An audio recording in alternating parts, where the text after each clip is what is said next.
காசாவிலே இருக்கக்கூடிய ஒவ்வொரு குழந்தையின் தந்தையின் கவலை தற்பொழுது என்ன தெரியுமா? அவர்கள் எதை நினைத்து கவலைப்படுகிறார்கள் தெரியுமா? 2 நாட்களுக்கு முன்பாக பலஸ்தீனிலே இருக்கக்கூடிய வைத்தியர்கள் ஒரு அதிர்ச்சியூட்டக்கூடிய ரிப்போர்ட்டை வெளியாக்கியிருக்கிறார்கள்.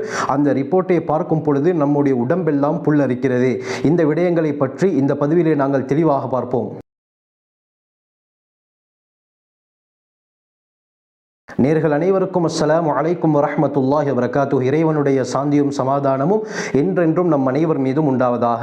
680 நாட்களை கடந்து யுத்தம் தற்பொழுது நடந்து கொண்டிருக்கிறது. தற்பொழுது காசாவுடைய பகுதியில் 75% பகுதிகள் நிர்மூலமாக்கப்பட்டிருப்பதாகவும் எஞ்சிருக்கக்கூடிய 25 பகுதிகள் மட்டும்தான் கைப்பற்றுவதற்கு மிகுதமாக இருப்பதாகவும் இஸ்ரேலிய இராணுவம் தெரிவிக்கிறது. அருமையானவர்களே, இந்த காசாவிலே வாழக்கூடிய மக்கள் ஒவ்வொரு நாளும் பல விதத்தில் துன்பங்களை, துயரங்களை, கஷ்டங்களை அனுபவித்துக் கொண்டே இருக்கிறார்கள். எந்த அளவுக்கு என்றால், இந்த காசாவிலே ஒவ்வொரு குழந்தைகளின் தந்தைமாரும் தற்பொழுது ஏங்கக்கூடிய ஒரே ஒரு விடயம், அவர்கள் கவலைப்படக்கூடிய விடயம் என்னவென்று சொன்னால், என்னுடைய குழந்தைக்கு சரியான சாப்பாட்டை தந்தையாக இருந்தும் என்னால் கொடுக்க முடியாமல் இருக்கிறதே, இதை நினைத்து தான் நாங்கள் கவலைப்படுகிறோம் என்று அவர்கள் கூறுகிறார்கள். ஏனென்று சொன்னால், எங்களுக்கு தெரியும், பட்னியினால் ஒவ்வொரு நாளும் பல குழந்தைகள் மரணித்து கொண்டு தான் இருக்கின்றன. காசாவிலே வாழக்கூடிய குழந்தைகளில் 80% சதைகள் உடம்பிலிருந்து அப்படியே குறைந்திருப்பதாக ஐநாவுடைய ரிப்போர்ட் சொல்கிறது. அந்த அளவுக்கு எலும்பும் தோலுமாக அந்த காசாவில் இருக்கக்கூடிய குழந்தைகள் பாதிக்கப்பட்டிருக்கிறார்கள்.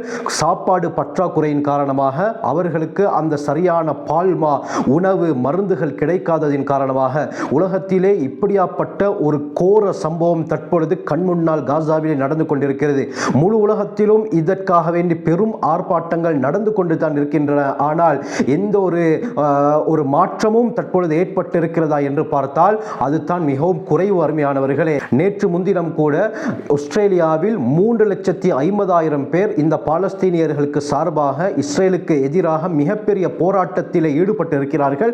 போராட்டங்கள் உலகத்திலே ஒவ்வொரு நாளும் பல நாடுகளில் நடந்து கொண்டு தான் இருக்கிறது. ஆனால் மாற்றங்கள் ஏற்படுகிறதா என்று பார்த்தால் அது கேள்விக்குறியாகத்தான் இருக்கிறது. என்ன போராட்டங்கள் நடந்தாலும் அந்த காசாவிலே மரணம் குறையாமல் அதிகரித்து கொண்டு தான் செல்கிறது.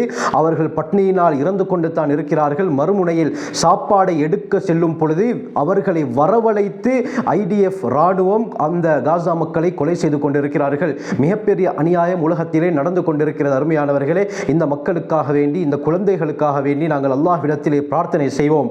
அந்த அடிப்படையில் 2 நாட்களுக்கு முன்பாக பலஸ்தீனிலே இருந்த டாக்டர்ஸ்மார் ஒரு அதிர்ச்சியூட்டக்கூடிய ஒரு ரிப்போர்ட்டை வெளியாக்கியிருக்கிறார்கள். அது என்னவென்று சொன்னால், இதுவரைக்கும் எத்தனை குழந்தைகள், அதாவது இத்தனை வயதுடைய இத்தனை குழந்தைகள் காசாவிலே கொல்லப்பட்டிருப்பதாக ஒரு லிஸ்டை அவர்கள் ரிலீஸ் செய்திருக்கிறார்கள். அந்த லிஸ்டை பார்க்கும் பொழுது அருமையானவர்களே, நம்முடைய உடம்பெல்லாம் புல்லரிக்கிறது. அந்த லிஸ்டை நான் ஸ்கிரீனிலே தருகிறேன், நீங்களே பார்த்துக் கொள்ளுங்கள். அருமையானவர்களே, அந்த லிஸ்டை பார்த்தால் பிறந்து 10 நாட்களில் மரணித்த குழந்தைகள் எத்தனை என்று சொன்னால் 233 குழந்தைகள் காசாவிலே இந்த 2 வருடங்களுக்குள்ளால் மரணித்திருக்கிறார்கள்.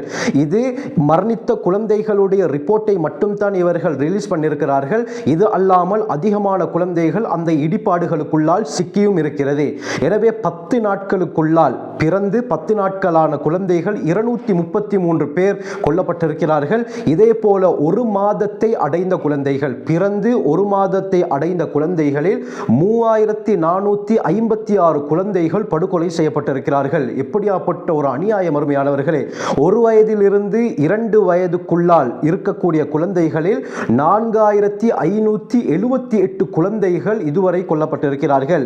3 வயதிலிருந்து 4 வயது வரை இந்த வயதுக்கு இடைப்பட்ட குழந்தைகளில் 7047 குழந்தைகள் அநியாயமாக கொல்லப்பட்டிருக்கிறார்கள். இதே போல 5 வயதிலிருந்து 6 வயதுக்குள்ளால் இந்த வயதுக்கு இடைப்பட்ட குழந்தைகளில் 9456 குழந்தைகள் கொல்லப்பட்டிருக்கிறார்கள். 7 வயதிலிருந்து 10 வயது வரை இந்த வயதுக்கு இடைப்பட்ட வயதை அடைந்த குழந்தைகளில் 27895 குழந்தைகள் கொல்லப்பட்டிருப்பதாக பலஸ்தீனிய மருத்துவர்கள் கூறுகிறார்கள். எனவே இந்த எல்லா கணக்கையும் கூட்டி பார்த்தால் மொத்தமாக இதுவரை பாலஸ்தீனில் 52,665 குழந்தைகள் அநியாயமான முறையிலே கொல்லப்பட்டிருக்கிறார்கள். பிறந்ததிலிருந்து 10 வயதை அடைந்த குழந்தைகளில் 52,665 665 குழந்தைகள் கொல்லப்பட்டிருக்கிறார்கள் என்றால் எப்படியாப்பட்ட ஒரு அநியாயம் அங்கே நடந்து கொண்டிருக்கிறது. இஸ்ரேலுடைய எண்ணமே என்ன?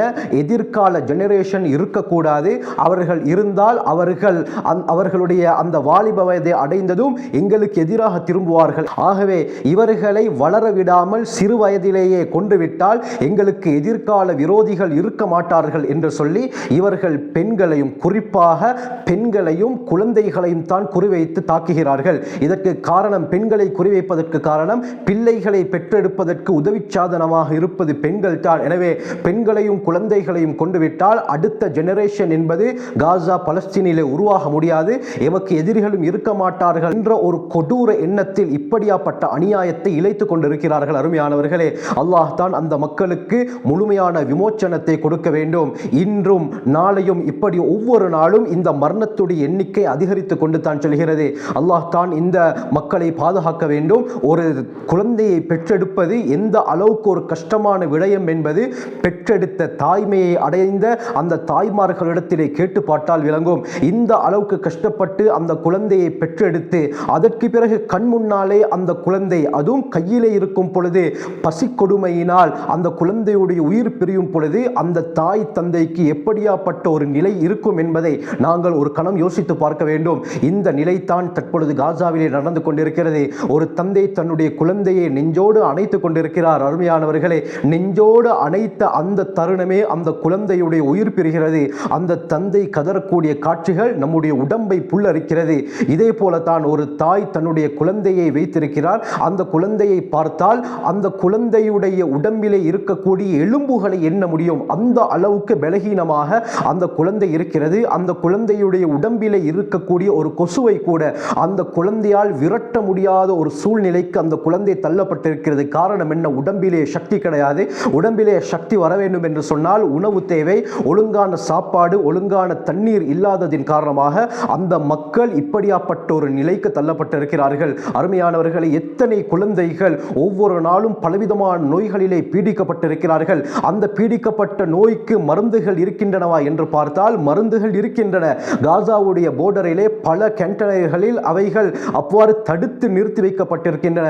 அவைகளை உரிய முறையில் அந்த மக்களுக்கு கொடுத்தால் அவர்களுடைய பல விடயங்கள் சீராகும். ஆனாலும் இவர்களுக்கு மருந்து கிடைக்கக்கூடாது, சாப்பாடு கிடைக்கக்கூடாது என்பதற்காக வேண்டி இஸ்ரேலிய ராணுவம் ஆயிரக்கணக்கான கண்டெய்னர் ட்ரக்குகளை அவர்கள் தடுத்து நிறுத்தி வைத்திருக்கிறார்கள். தற்பொழுது அவர்களுக்கு ஏதாவது சாப்பாடு கிடைப்பதற்கு ஏதாவது வாய்ப்பு இருக்கிறது என்று பார்த்தால் அது வான் மூலமாகத்தான். அருமையானவர்களே, பல நாடுகள், ஸ்பெயின், இதே போல பிரான்ஸ், இந்தோனேஷியா போன்ற நாடுகள், இதே போல யுனைடெட் அரப் எமிரேட்ஸும் தற்பொழுது அவர்களுடைய உதவியை வானின் மூலமாக, காகோ ஷிப்பின் மூலமாக, பெரசூட்டின் மூலம் அவர்களுக்கு இறக்கி கொண்டிருக்கிறார்கள். அருமையானவர்களை, யோசித்து பாருங்கள். இந்த 20 லட்சம் மக்கள் தொகை இருக்கக்கூடிய பகுதிகளில் இந்த காகோ ஷிப்பின் மூலமாக மட்டும் உணவளித்தால் அது எத்தனை பேருக்கு போதுமாகும்? அருமையானவர்களை, யோசித்து பாருங்கள். நாங்கள் ஒவ்வொரு நாளும் 3 வேளை விதவிதமான சாப்பாடுகளை சாப்பிட்டுக் கொண்டிருக்கிறோம். எம்முடைய குழந்தைகளுக்கும் நாங்கள் வயிறார உணவுகளை கொடுத்து கொண்டிருக்கிறோம். ஆனால் அந்த காசாவில் இருக்கக்கூடிய மக்கள்